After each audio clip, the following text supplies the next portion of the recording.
All right, pretty simple video for you guys here on our first learning target. One thing we'll notice here is we got three variables, okay? So what we're going to do is we're going to obviously try to find an ordered pair, but this time it's not a pair, it's three variables, x, y, z. Well, the nice part is they gave us this one right here. So what we have is a variable z, and we always go in this order. We have one part of our answer already. So what we're going to do is use that. It's not unknown anymore. So what we're going to do is back substitute it right in. So now I have 2x minus 5, but times 6 equals 12. I'm not the best writer on this thing, so sorry about that. But now we got 2x minus 30 is equal to 12 because I replaced the z with the 6. Add that 30 to both sides, and I got 2x equals 42. Divide both sides by 2, and x is equal to 21. Well, that means that our x value is 21. So what are we missing? We're missing our y value. There's literally only one place where that y value is. It's right up here. So what we're going to do is we're going to take this and we're going to say, all right, negative 2 times, what's my x value? I just found it of 21. Sorry, I make my 2's different. I'm weird.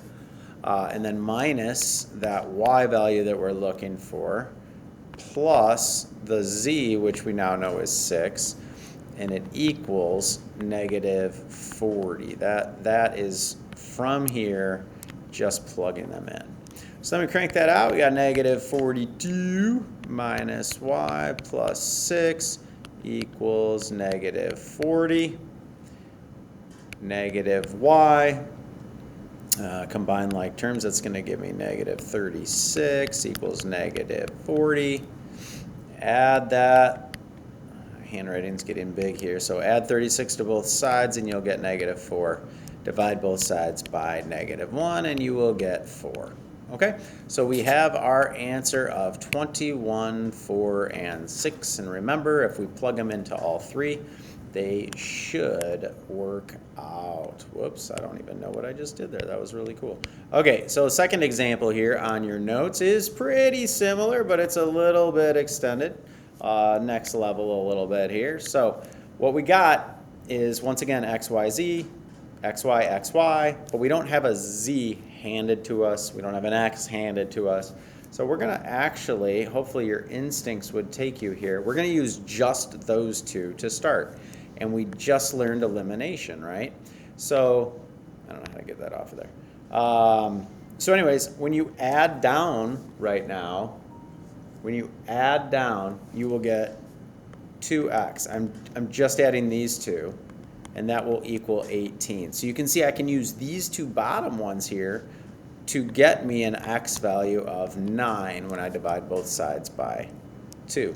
So to get our final answer, we'll have a 9 something something, but I did get a 9 right away.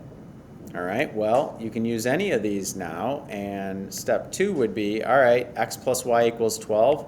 How about 9 plus y equals 12? Because we know what x is. It's not unknown anymore. Minus 9 minus 9, and I get a y value of 3. X, y, z. So the only thing we're missing is the z here. Well, that's going to come from the top one, because now we have 3 times x. I knew that was 9. Plus 2 times, I know the y is 3. Minus z equals 26. So this is like kind of where it's that back substitution idea. You fill in what you know,